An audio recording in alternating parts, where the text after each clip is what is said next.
喺南沙龍悅島嘅青蟹養殖基地，正值青蟹出塘旺季，處處可見蟹農嘅忙碌身影。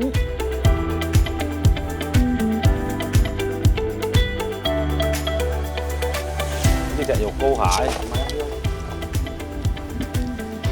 哇！呢隻就靚啊！啊，金黃色嘅。呢隻就係黃油蟹啦。係啊。黃油蟹係青蟹嘅一種，數百甚至上千隻雌性青蟹先會發育出一隻黃油蟹。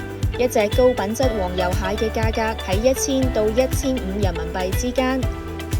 咁點樣區分黃油蟹呢？從蟹蓋、蟹爪關節同蟹肉上都可以睇出區別。即係佢就金黃色嘛，佢入面嗰啲汁啊、肉啊都係金黃色嘅。青蟹嗰啲肉嘅同埋汁都係白色嘅，都唔同。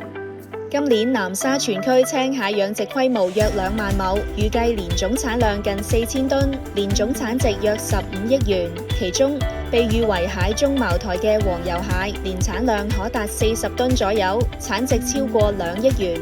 南沙黃油蟹產量佔全國超過50%。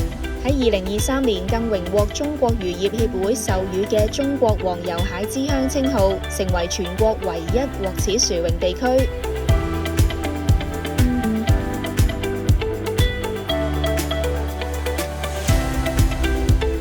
我們公司現在合作的蟹農戶大概有個20多家，然後我們是提供種苗、養殖技術，然後他們的收成會提高很多。